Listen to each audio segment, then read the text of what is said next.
You open your investment app on a random Tuesday night, and the number staring back at you is $100,000. You are 24 years old. You did not come for money. You did not inherit a single dollar.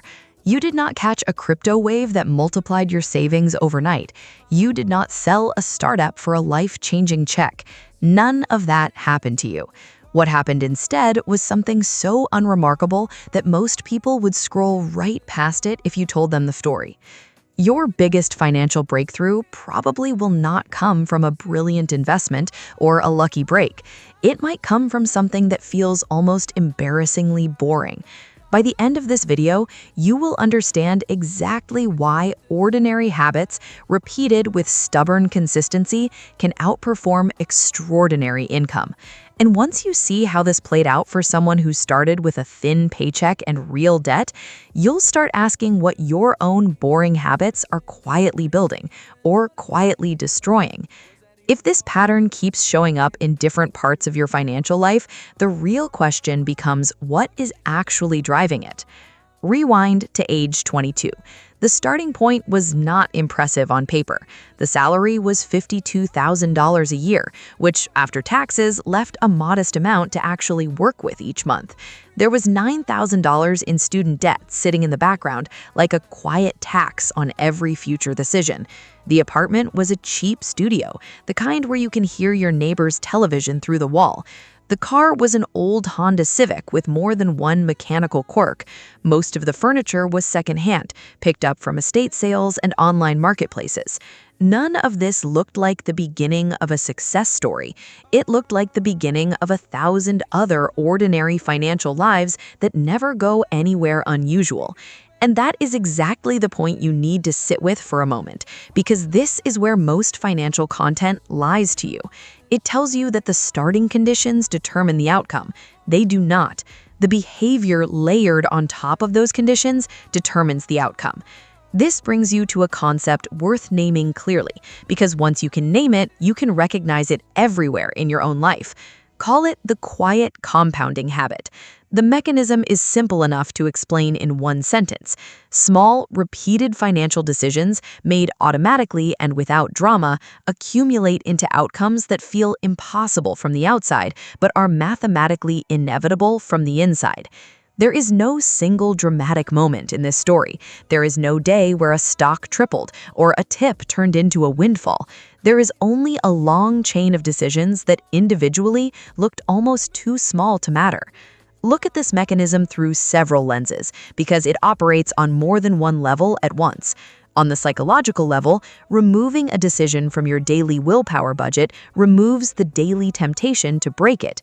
On the behavioral level, automation turns a one-time choice into a permanent default, so the choice only has to be made correctly once instead of every single month.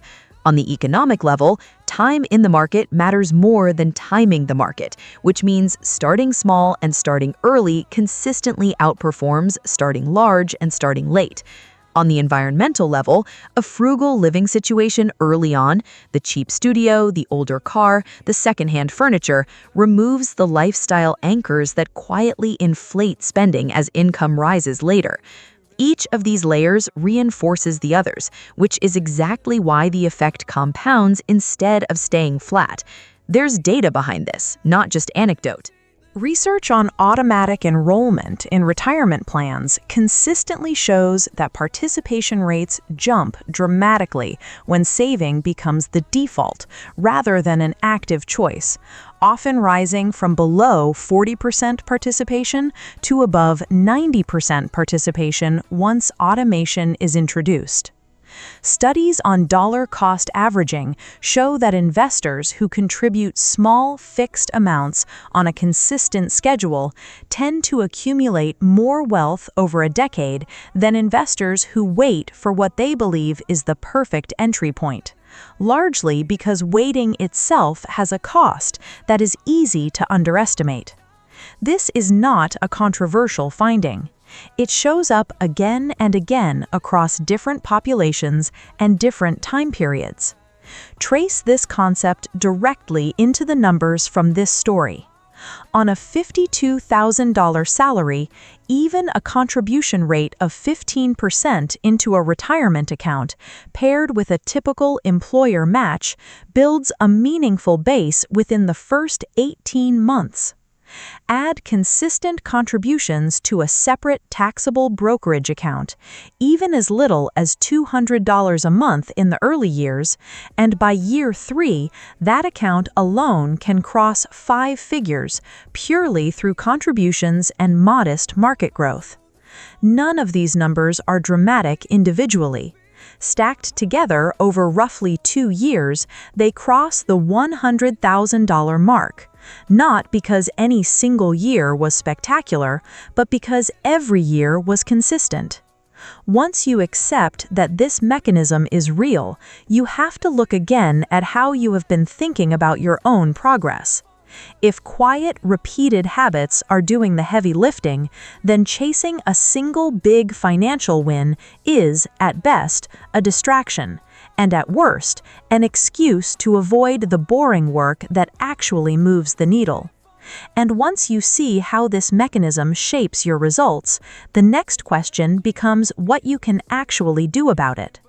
The first stage of this journey is about seeing clearly, because you cannot fix what you refuse to look at.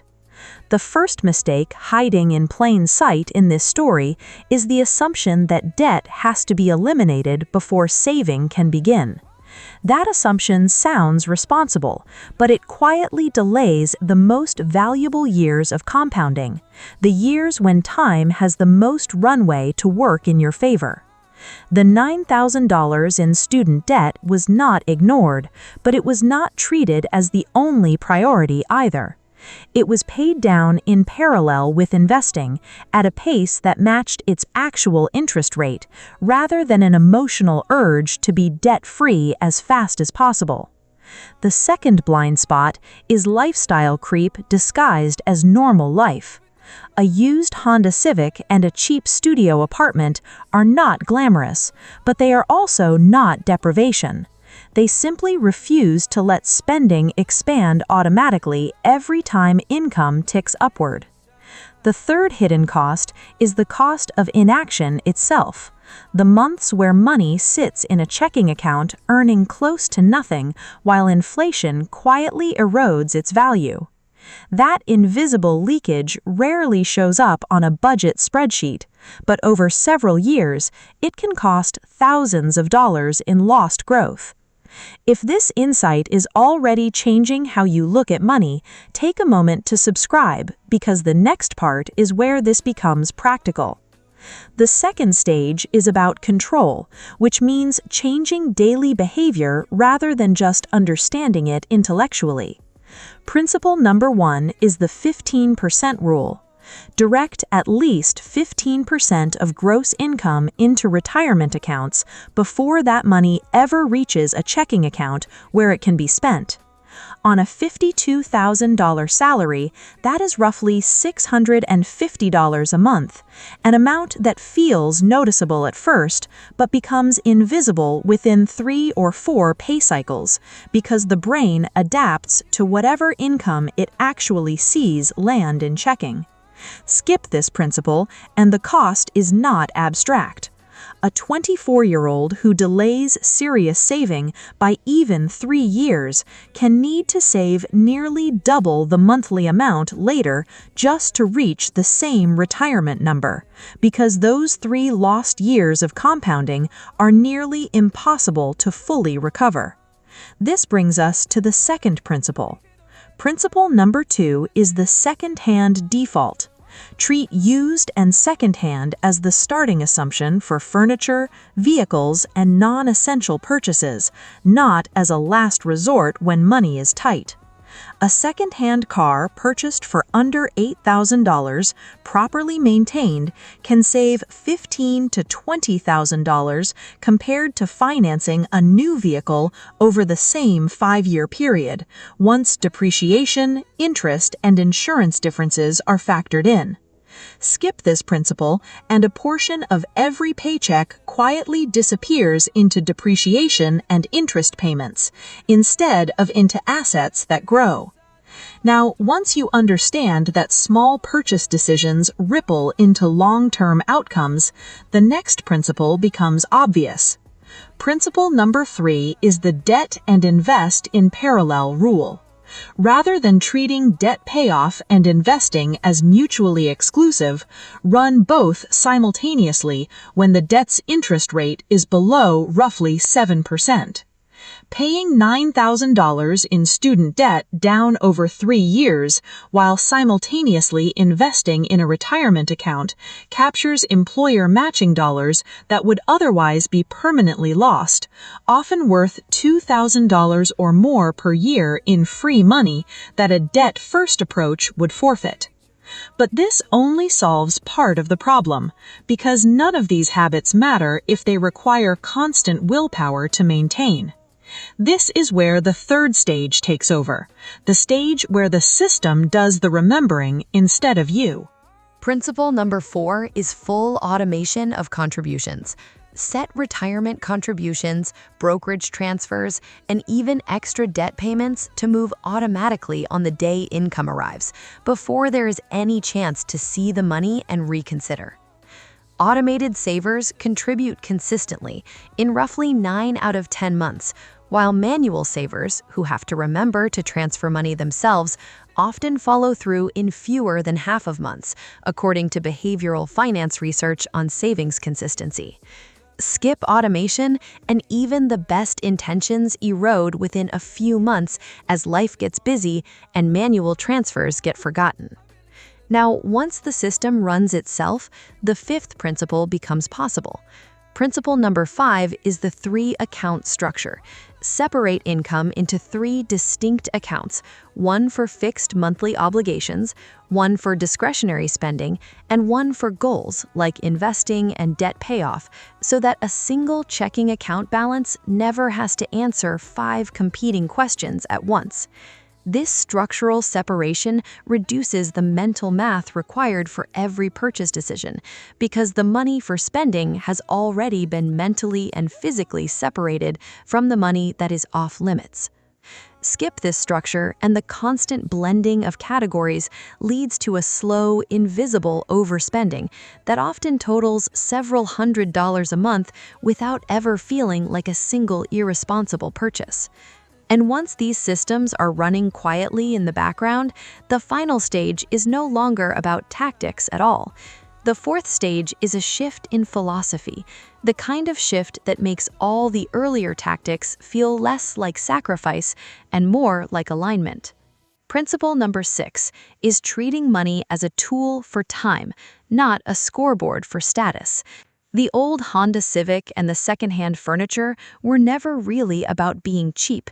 They were about buying back hours of stress and years of flexibility later in life. Principle number 7 is defining net worth growth, not income growth, as the real scoreboard. Because income can rise and fall with the job market, but net worth, once it starts compounding, tends to keep moving in one direction as long as the habits stay in place. This brings you to a concrete plan for putting all of this into motion. This week, you track every dollar that leaves your account for 7 straight days, without judging any of it, simply to see the real pattern instead of the pattern you assume exists. This month, you eliminate one recurring expense that no longer earns its place in your life, and you replace one default purchasing habit, like buying new instead of secondhand, with the cheaper equivalent. This quarter, you automate at least one new transfer, whether that is a retirement contribution increase or a fixed monthly amount into a brokerage account, so the decision only has to be made one time. This year, you define a specific net worth target for the next 12 months, and you commit to a contribution percentage that does not change even if your spending temptations do. And once these small actions begin stacking together, the bigger picture finally becomes clear. Picture that same person again, opening the investment app on that ordinary Tuesday night. The studio apartment is still cheap, the Honda Civic still has its quirks, nothing about the surroundings has changed.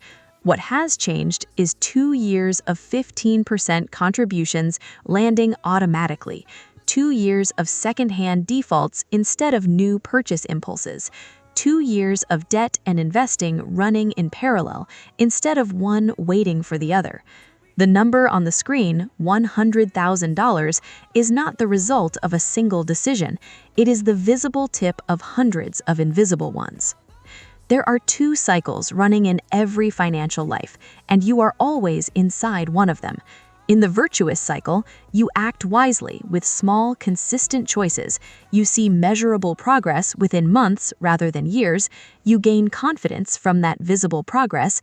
You make better decisions because confidence replaces anxiety, and your results accelerate as the gains compound on themselves. In the destructive cycle, you ignore the early signals that spending is drifting upward. You repeat the same avoidable mistake because no single instance feels significant enough to fix. You lose options as debt and missed contributions narrow your future choices. You feel stuck because the gap between income and progress keeps widening, and your results deteriorate as compounding works against you instead of for you. You are already inside one of these cycles right now, today, based on the habits you already have running. Which cycle are you feeding today?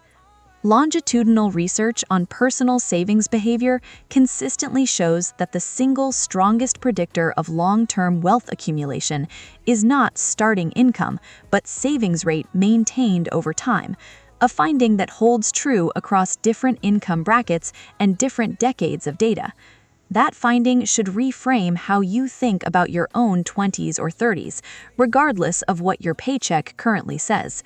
The number on a salary offer letter matters far less than most people assume.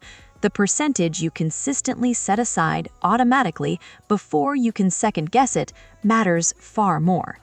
Step back from the specific dollar figures for a moment and look at what this story is really about. It's not about real estate or stocks or any specific investment vehicle. It's about the decision to make boring choices on repeat long enough for them to stop being boring and start being undeniable.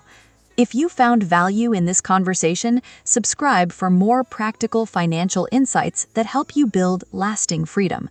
The future of your money is ultimately decided by the habits you repeat when nobody is watching.